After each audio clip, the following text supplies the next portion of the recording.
60 ವರ್ಷದಿಂದ ಹಿಂದೂ ಮುಸ್ಲಿಂ ಅನ್ನ ತಂದಿಕ್ಬಿಟ್ರು. ಇವೆಲ್ಲ ತಂದಿಕ್ಕಿ ಲಾಸ್ಟ್ ವರ್ಗುನು 20 ಅಂಶ ಕಾರ್ಯಕ್ರಮ ಅಂದು ದೇಶನೇ ಹಾಳು ಮಾಡ್ಬಿಟ್ರಪ್ಪ. ಅವ್ರ ಅಜ್ಜಿಯಿಂದ ಹಿಡಿದು ಮೊಮ್ಮಗನವರೆಗೂ ಹಾಳು ಮಾಡ್ಬಿಟ್ರು. ಚೋರಿ ಆಗಿದೆ, ಓಟ್ ಚೋರಿ ಆಗಿದೆ ಹಂಗೆ. ಬಟ್ EVM ಮಿಷಿನ್ ಇಂದನೇ ಸುಮಾರು ಸ್ಟೇಟ್ ಗಳಲ್ಲಿ ಕಾಂಗ್ರೆಸ್ ಗೆದ್ದಿದೆ. ಅವಾಗ ಅದು ಅಪ್ಲಿಕೇಬಲ್ ಆಗಲ್ಲ. ಬರೀ ಬಿಜೆಪಿ ಗೆದ್ದಿರೋ ಕಡೆ ಮಾತ್ರ ಈ ತರ ಹೇಳೋದು.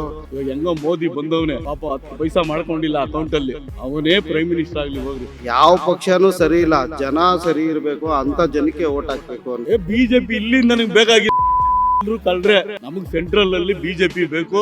ಮೋದಿ ಮಕ ನೋಡ್ಕೊಂಡು ಓಟ್ ಹಾಕ್ತಿವಿ ಬಿಜೆಪಿ. ನಮ್ಮ ದರಿದ್ರ ಸರ್ಕಾರಗಳು.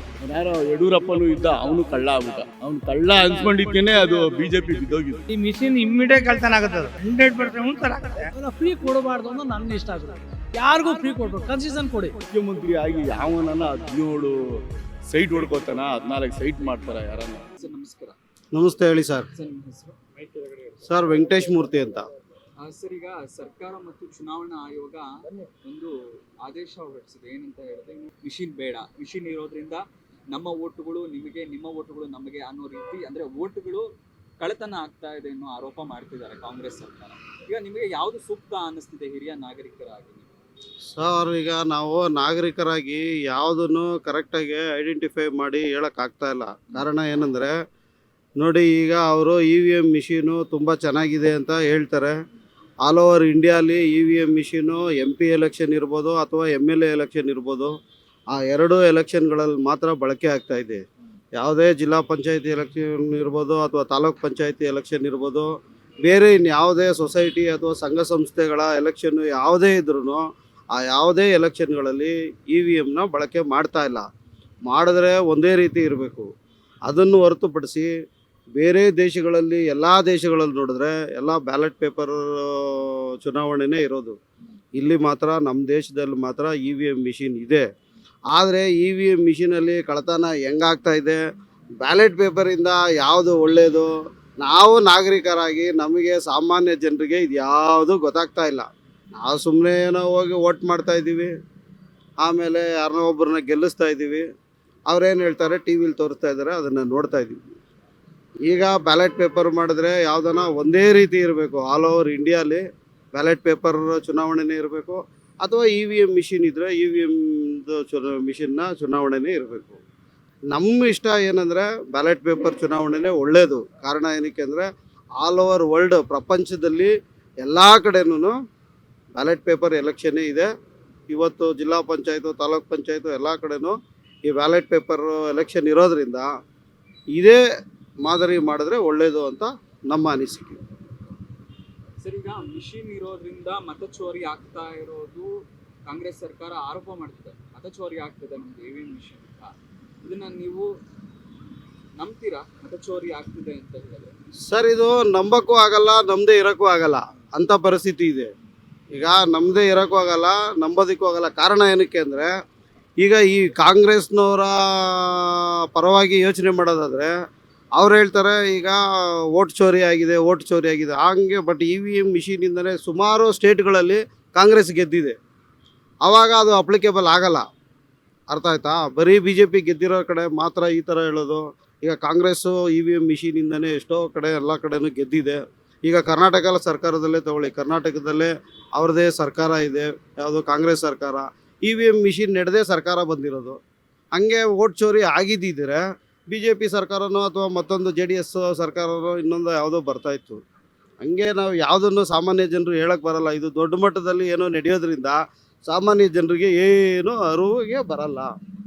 ಸರ್, ಇನ್ನೇನು 2 ವರ್ಷ ಎಲೆಕ್ಷನ್ ಮತ್ತೆ ಪ್ರಾರಂಭ ಆಗ್ತಾ ಇದೆ. ಯಾವ ಪಕ್ಷ ಬಂದರೆ ಕರ್ನಾಟಕ ರಾಜ್ಯ ಸುಧಾರಣೆಗೊಳ್ಳುತ್ತೆ?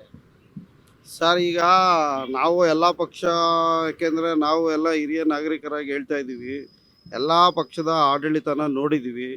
ಯಾವ ಪಕ್ಷನೂ ಸರಿ ಇಲ್ಲ, ಜನ ಸರಿ ಇರಬೇಕು, ಅಂಥ ಜನಕ್ಕೆ ಓಟ್ ಹಾಕಬೇಕು ಅನಿಸ್ತಾ ಇದೆ. ಅವ್ರು ಇಂಡಿಪೆಂಡೆಂಟ್ ಇರ್ಬೋದು, ವ್ಯಕ್ತಿ ನೋಡಿ ಓಟ್ ಹಾಕ್ಬೇಕಷ್ಟೆ. ಪಕ್ಷ ಯಾವುದು ಇಂಪಾರ್ಟೆಂಟ್ ಅಲ್ಲ. ಇವರು ಏನೋ ಫ್ರೀ ಕೊಡ್ತಾರೆ, ಅವರು ಏನೋ ಯಾವುದ್ಯಾವುದೋ ಕೆಲವೊಂದೆಲ್ಲ ಮುಸ್ಲಿಮ್ದು ಅಥವಾ ಇನ್ನೊಂದು ಮತ್ತೊಂದು ಇಶ್ಯೂಸ್ ತೊಗೊಂಬರ್ತಾರೆ. ಎಲ್ಲರೂ ಅವರವರ ಬೆಳೆ ಬೇಯಿಸ್ಕೊಳ್ಳೋದಕ್ಕೆ ಏನೋ ಒಂದು ಸರ್ಕಾರ ನಡೆಸ್ತಾರೆ. ವ್ಯಕ್ತಿಗತವಾಗಿ ವೋಟಿಂಗ್ ಮಾಡಬೇಕು ನಮ್ಮ ಅನಿಸಿಕೆ. ಯುವಕರಾಗಿರ್ಲಿ, ಯಾರೇ ಆಗಿರ್ಲಿ, ಯಾರೇ ಆಗಿರ್ಲಿ ಅವ್ರಿಗೆ ನಿಮ್ಮ ಓಟ್ ಪಕ್ಕ ಖಂಡಿತ. ದಶರಥ ಮೂರ್ತಿ ಅಂತ, ನಾವು ಬೆಂಗಳೂರವರೇ ಇಲ್ಲಿ. ಈಗೇನಂದರೆ ನಾವು ಪಕ್ಷಾತೀತವಾಗಿ ಮಾತಾಡೋಣ. ಏನಂದರೆ ಈಗ ಬ್ಯಾಲೆಟ್ ಪೇಪರ್ ಅಂದರೆ ಲೇಟ್ ಆಗುತ್ತೆ, ಒಬ್ಬರಿಗೆ ತೆಗೆದು ಅವ್ರಿಗೆ ಹೆಸರು ತೆಗೆದು ಅವರೆಲ್ಲ ಗೊತ್ತಾಗಲ್ಲ. EMI ಅಂದರೆ ಸ್ವಲ್ಪ ಗೊತ್ತಾಗುತ್ತೆ, ಬೇಗ ಸ್ವಲ್ಪ ಕ್ವಿಕ್ಕಾಗಿ ಕೆಲಸ ಆಗುತ್ತೆ. ಸರ್ ಲೇಟ್ ಆದ್ರೂ ಕರೆಕ್ಟ್ ಕ್ಯಾಂಡಿಡೇಟ್ ಬರ್ತಾರಲ್ಲ, ಹಾಂ, ಕರೆಕ್ಟಾಗಿ ಬರ್ತಾರೆ. ಹೌದು. ಬಟ್ ಲೇಟ್ ಆಗುತ್ತೆ. ಬಟ್ ಈ ಮಿಷಿನ್ ಇಂದ ಬೇಗ ಅನೌನ್ಸ್ ಆಗುತ್ತೆ ಅಂತ. ಹೌದು, ಬೇಗ ಅನೌನ್ಸ್ ಆಗುತ್ತೆ. ನಮಗೆ ಮಿಷಿನ್ನೇ ಬೇಕು ಗುರುವೆ, ಅದೇ ಅದ್ರ ಸ್ವಲ್ಪ ಬೇಗ ಆಗುತ್ತೆ. ನಮಗೆ ಬ್ಯಾಲೆಟ್ ಪೇಪರೇ ಬೇಕು ಸರ್. ಹಾಂ, ಹಂಗೆ ಒಬ್ರದ್ದು ಥರ. ಎಲ್ಲ ಬ್ಯಾಲೆಟ್ ಪೇಪರ್ ನಿಜವಾಗ್ಲೂ ಒಳ್ಳೇದು. ಹೌದು. ಯಾಕೆ ಸ್ವಲ್ಪ ಲೇಟ್ ಆದ್ರೂ ಹ್ಮ್. ಕಳ್ತನ ಆಗಕ್ಕೆ ಚಾನ್ಸೇ ಇಲ್ಲ ಓಟು. ಈ ಮಿಷಿನ್ ಇಮ್ಮಿಡಿಯೇಟ್ ಕಳ್ತನ ಆಗುತ್ತೆ. ಅದು 100% ಸರ್ ಆಗುತ್ತೆ. 100% ಮಿಷನ್ ನಾವು ನೋಡ್ತೀವಲ್ಲ, 100% ಮಿಷನ್ ಕಳುವಾಗುತ್ತೆ. ನೆಕ್ಸ್ಟ್ ಯಾವ ಪಕ್ಷ ಬರಬೇಕು? ನೆಕ್ಸ್ಟ್ ಕಾಂಗ್ರೆಸ್ಸೇ ಬರೋದು. ನೆಕ್ಸ್ಟ್ 100 ಕಾಂಗ್ರೆಸ್ಸೇ ಬರುತ್ತೆ. ಆಯ್ತು ಬರ್ರಿ, ನಮ್ಮ ಕಾಂಗ್ರೆಸ್. ಕಾಂಗ್ರೆಸ್ ಅವರ ನಾವು ಕಾಂಗ್ರೆಸ್ನವ್ರೆ, ಲೈಫ್ ಕಾಂಗ್ರೆಸ್ನವ್ರೆ. ನಾವು ನಾನು ನಿಮ್ಗೆ ಒಂದು ಪ್ರಶ್ನೆ ಕೇಳ್ತೀನಿ. ಹೇಳಿ. ಈಗ ಕಾಂಗ್ರೆಸ್ ಸರ್ಕಾರ ಒಂದಷ್ಟು ಯೋಜನೆಗಳು ತಂತು ಹೆಣ್ಮಕ್ಳ ಪರವಾಗಿ. ಹೇಳಿ.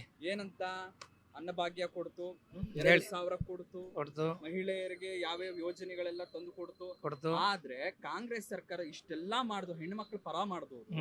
ಹೆಣ್ಮಕ್ಳಿಗೆ ಸಿಎಂ ಆಗೋ ಸ್ಥಾನ ಯಾಕೆ ಕೊಡ್ತಾ ಇಲ್ಲ ಕಾಂಗ್ರೆಸ್? ಸಿಎಂ ಅಂದ್ರೆ ನಡ್ಸಕ್ ಬೇಕಲ್ಲ, ಶಕ್ತಿ ಬೇಕಲ್ಲ, ಸುಮ್ನೆ ಕೊಟ್ಬಿಡಕ. ಹೆಣ್ಮಕ್ಳಿಗೆ ಇಷ್ಟೆಲ್ಲ ಸರ್ ಎಲ್ಲಾರು ಹೆಣ್ಮಕ್ಳಿದಾರೆ ಸರ್, ಎಲ್ಲಾರು ಹೆಣ್ಮಕ್ಳಿದಾರೆ, ಇಲ್ಲ ಅಂತ ಹೇಳಲ್ಲ. ಹೆಣ್ಮಕ್ಳು ಕೊಡಬಾರ್ದು ಅಂತ ಇಲ್ಲ, ಕೊಡಬಾರ್ದು ಅಂತ ಯಾರು ಇಲ್ಲ. ಕೆಪಾಸಿಟಿ ಬೇಕಂತ ಕಾಯ್ತಾರೆ ಅಷ್ಟೇ. ಯಾರಿಗೂ ಕೆಪಾಸಿಟಿ ಇಲ್ವಾ? ಇರ್ಬೋದು, ಅಂತ ಕೆಪಾಸಿಟಿ ಓಟ್ ಹಾಕಿ ಬರ್ಬೇಕಲ್ಲ ಸರ್. ಎಲೆಕ್ಷನ್ ಅಲ್ಲಿ ಹೆಣ್ಮಕ್ಳು ಇದಾರೆ, ಅಂತ ಬರ್ಬೇಕಲ್ಲ, ಗೆದ್ದು ಬರ್ಬೇಕಲ್ಲ, ಅವಾಗ ಇದೆ. ಸುಮ್ಗೆ ನಾನು ಮಾಡ್ತೀನಿ ಬಿಟ್ಟು ಮಾಡೋಕ್ಕಾಗತ್ತೆ ಸರ್? ಹೆಣ್ಮಕ್ಳು ಇದೆ ಇಲ್ಲ ಅಂತ ಹೇಳಲ್ಲ, ಅವರು ಗೆದ್ದು ಬರಬೇಕು. ಅವಾಗ ನೀವು ಹೇಳ್ದಂಗೆ 100% ಇದೆ, ಕೊಡ್ಬೇಕು. ಕೊಡಬಾರ್ದು ಅಂತ ಏನಿಲ್ಲ. ಅವ್ರು ಗೆದ್ದು ಬರೋದಕ್ಕೆ 2 ನಿಮಿಷ ಸರ್. ಅಲ್ಲ ಸರ್, ಅಲ್ಲ ಕೊಟ್ರೆ ತಾನೆ ಅವ್ರು ಚಾನ್ಸ್ ಕೊಡ್ತೀವಿ. ಹೆಣ್ಮಕ್ಳ ಪರವಾಗಿ ಇಷ್ಟೆಲ್ಲ ಮಾಡ್ತಿರೋರು ಹೆಣ್ಮಕ್ಳಿಗೆ ಸಿಎಂ ಸ್ಥಾನ ಬಿಟ್ಕೊಳ್ಳಿ ನೋಡೋಣ. ಸಿಎಂ ಸ್ಥಾನ ಅವ್ರು ಆಡಳಿತ ಮಾಡ್ಲಿ.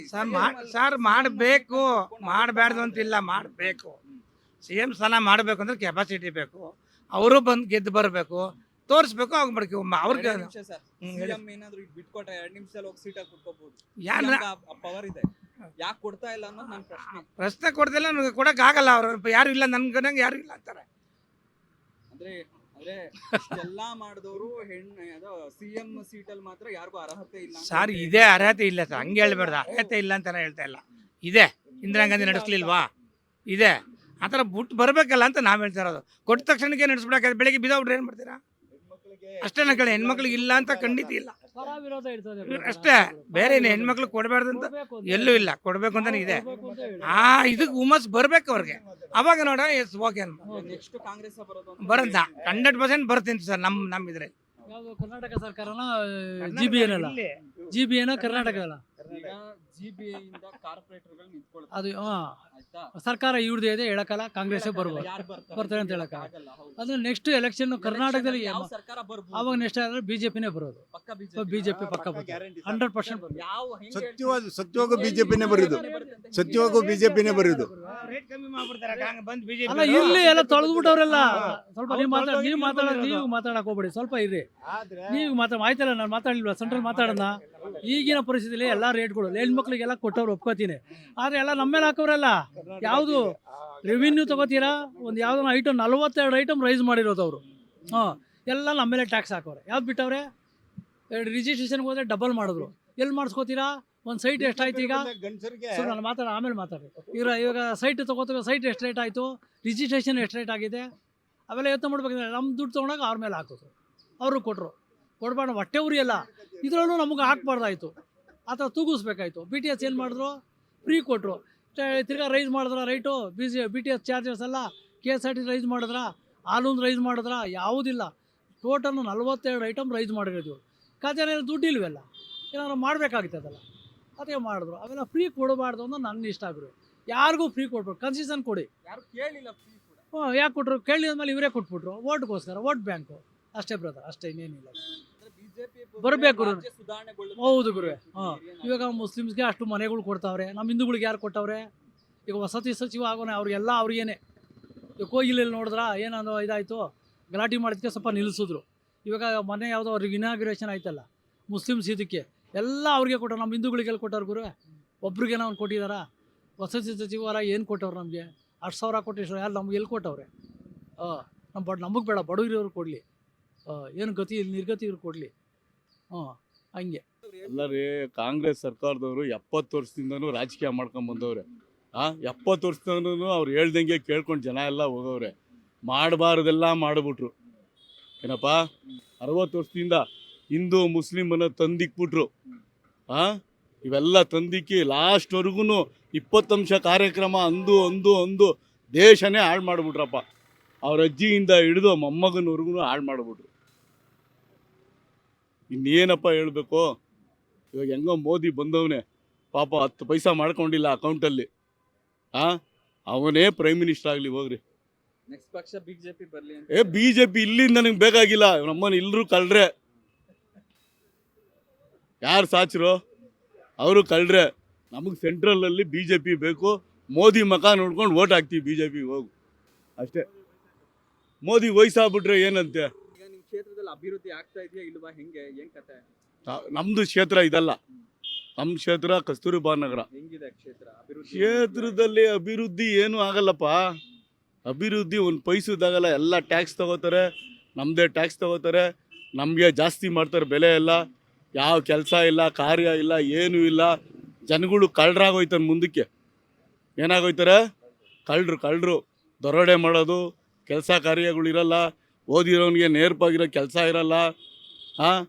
ಏನೇನ ಒಂದು ಅಂಗಡಿ ಮಾಡಬೇಕು ಅಂದರೆ ಒಂದು ಲೋನ್ ಇಲ್ಲ, ಏನೂ ಇಲ್ಲಪ್ಪ. ನಮ್ಮ ದರಿದ್ರ ಸರ್ಕಾರಗಳು. ಏನೋ ಮೋದಿ ಇರೋದ್ರಿಂದ ಹೆಂಗೋ ವೀರಪ್ಪ ಅವ್ನು ಯಾರೋ ಯಡಿಯೂರಪ್ಪನೂ ಇದ್ದ, ಅವನು ಕಳ್ಳ ಆಗ್ಬಿಟ್ಟ. ಅವನು ಕಳ್ಳ ಅನ್ಸ್ಕೊಂಡಿದ್ಕೇನೆ ಅದು BJP ಬಿದ್ದೋಗಿದ್ದು. ಇದು ಸತ್ಯ ಹೇಳ್ತಾ ಇರೋದು. ನಾವು ಒಡೆದು ಹೇಳ್ತಾ ಇದ್ದೀವಿ ಅಷ್ಟೇ. BJPಲೂ ಅಷ್ಟೇ ಯಾರು ಉತ್ತಮವಾದ ವ್ಯಕ್ತಿ ಆಡಳಿತ ನಡೆಸೋನು, ಚುಕ್ಕಾಣಿ ಹಿಡಿಸ್ಕೊಂಡು ಆಡಳಿತ ನಡೆಸೋನು ಇಲ್ಲ. ಕಾಂಗ್ರೆಸ್ಸಲ್ಲಿ ಅವನೇ ಇವನು ಮುಖ್ಯಮಂತ್ರಿ ಆಗಿ ಯಾವನ 17 ಸೈಟ್ ಹೊಡ್ಕೋತಾನ, 14 ಸೈಟ್ ಮಾಡ್ತಾರ. ಯಾರನ್ನ ಚೀಫ್ ಮಿನಿಸ್ಟರ್ ಆಗಿ 14 ಸೈಟ್ ಮಾಡ್ತಾನೆ ಯಾವನ. ಚಿಲ್ಲರೆ ಒಳಗೆ ದೊಡ್ಡ ಚಿಲ್ಲರೆ ಅವನು. ಹೋಗು. ನೀವು ಸಣ್ಣ ಆಗ್ಬೇಕಲ್ವಾ? ಅದು ಒಂದು ಉತ್ತಮ ಆಹಾರದಿಂದ ಸಣ್ಣ ಆಗ್ಬೇಕಲ್ವಾ? ಪ್ರತಿದಿನ ನಮ್ಮ ಜೀನಿ ಸ್ಲಿಮ್ನ ಯೂಸ್ ಮಾಡಿ ಯಾವುದೇ ಸೈಡ್ ಎಫೆಕ್ಟ್ ಇಲ್ದಂಗೆ ನೀವು ಸಣ್ಣ ಆಗ್ತೀರಾ.